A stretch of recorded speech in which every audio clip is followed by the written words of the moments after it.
नहमदुहु व नुसल्ली व नुसल्लिमु अला रसूलिल करीम। अस्सलामु अलैकुम व रहमतुल्लाहि व बरकातुहू। राहे इस्लाम में तमाम दोस्तन की खुश आमदीद। प्यारा दोस्तों, अज नई मालूमात खणी तव्हांजी खिदमत में हाज़िर थियो आहियां। यकीन तव्हांखे पसंद ईंदी सो ही आहे त नमाज़ असां तव्हां सभिनी मुसलमाननि जे मथां फ़र्ज़ आहे ऐं नमाज़ कहिड़ी नेमत आहे जेका अल्लाह पाक असां तव्हांखे उन नेमत सां मालामाल फ़रमायो आहे।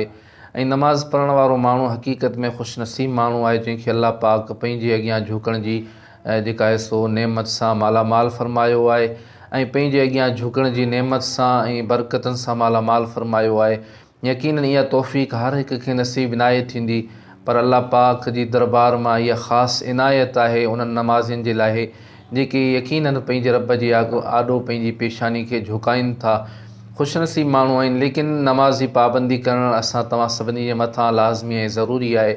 नमाज़ में सुस्ती काहिली वग़ैरह न कयूं ऐं उनखे क़ज़ा न कयूं। नमाज़ खे उन जे वक़्तु पढ़ंदासीं, उन जे वक़्त ते अदा कंदासीं त यकीनन अल्लाह पाक असां तव्हां सभिनी जे मथां राज़ी थींदो ऐं मज़ीद असां तव्हांखे अल्लाह पाक नेमतुनि सां मालामाल फ़रमाईंदो। ऐं यकीनन इन में कोताही ऐं जेका सुस्ती आहे उहो सुस्ती करण वारो अज़ाब जो हक़दार थिए थो। अल्लाह पाक असांखे सुस्ती खां बचाए। पर प्यारा दोस्तों, नमाज़ियूं काफ़ी फ़ज़ीलतूं आहिनि, पर उन्हनि मां फ़ज़ीलतूं कुझु अव्हांजी ख़िदमत में अर्ज़ु कयां थो त जेके माण्हू 5 वक़्त नमाज़ बाजमायत सां अदा कनि था ऐं 5 वक़्त जूं नमाज़ूं जेके जमायत सां माण्हू पाबंदी सां अदा कनि था, अल्लाह पाक उन्हनि खे 5 चीज़नि सां मालामाल फ़रमाए थो ऐं उन जे बदिले में उन्हनि खे 5 चीज़ूं अता फ़रमाए थो। उहे अव्हांजी ख़िदमत में अर्ज़ु कंदुसि, पर उन खां अॻु में अव्हां सां गुज़ारिश आहे जेकॾहिं अव्हां असांजो चैनल सब्सक्राइब नाहे कयो त असांजे चैनल खे सब्सक्राइब कयो ऐं गॾोगॾु घंटी जे निशान ते क्लिक कयो तांजो असांजी हर अचण वारी नई मालूमात तव्हां ताईं आसानी सां पहुची सघे। प्यारा दोस्तों, जेके 5 वक़्त बाजमायत नमाज़ पढ़नि था, अल्लाह पाक उनखे 5 चीज़ूं अता फ़रमाए थो, 5 चीज़नि सां मालामाल फ़रमाए थो। उहे 5 नेमतूं अता फ़रमाए थो। उहे अव्हांजी ख़िदमत में अर्ज़ु थो कयां। नबी करीम सल्लल्लाहु ताला अलैहि वसल्लम फ़रमायो त जंहिं शख़्स 5 वक़्त नमाज़ जमायत सां अदा कई, जेको अदा करे थो, अल्लाह पाक उनखे 5 चीज़ूं अता फ़रमाईंदो आहे।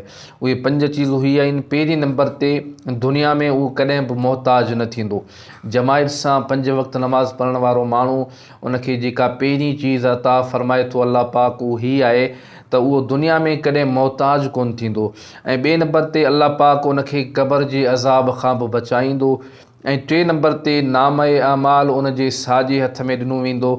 ऐं 4 नंबर ते पुल सिरात तां उहो बिजली वांगुरु गुज़री वेंदो। ऐं 5 नंबर ते अल्लाह ताला उनखे बग़ैर अज़ाब ऐं हिसाब जे जन्नत में दाख़िल फ़रमाईंदो। त प्यारा दोस्तों, ही 5 चीज़ूं आहिनि जेके 5 वक़्त बाजमायत नमाज़ अदा कनि था, अल्लाह पाक उन जे बदिले में उन्हनि खे ही 5 चीज़ूं अता फ़रमाए थो। त यकीनन नमाज़ियूं काफ़ी फ़ज़ीलतूं आहिनि, लेकिन ही 5 ॻाल्हियूं जेके आहिनि सो बि अहम आहिनि। जेकॾहिं नमाज़ पढ़ण वारे खे अल्लाह पाक ही 5 चीज़ूं अता फ़रमाए थो, यकीनन त इहा बि वॾी ख़ुशनसीबी आहे जो पुलसिरात तां गुज़रण बि आसान नाहे।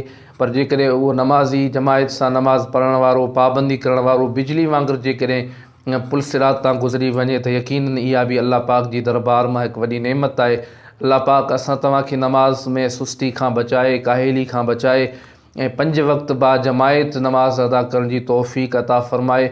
ऐं प्यारा दोस्तों, नमाज़ अदा करण सां अल्लाह पाक राज़ी थिए थो ऐं इहो फ़र्ज़ु आहे असां तव्हांजे मथां। यकीनन जेको नमाज़ पढ़े थो अल्लाह जी दरबार में वेझो आहे। यकीनन जॾहिं इंसानु सजदे में वेंदो आहे, मुस्लमान जॾहिं सजदो कंदो आहे त अल्लाह पाक जी दरबार में सभ खां वधीक वेझो हूंदो आहे ऐं अल्लाह पाक उन सजदे करण वारे जी तरफ़ पंहिंजी रहमत जी नज़र फ़रमाईंदो आहे। प्यारा दोस्तों, ही हुई अॼु जी मालूमात जेका मूं तव्हांजी ख़िदमत में पेश कई। वरी नई मालूमात में तव्हांजी ख़िदमत में हाज़िर थींदुसि। तेसीं ताईं इजाज़त ॾींदा। अल्लाह हाफ़िज़।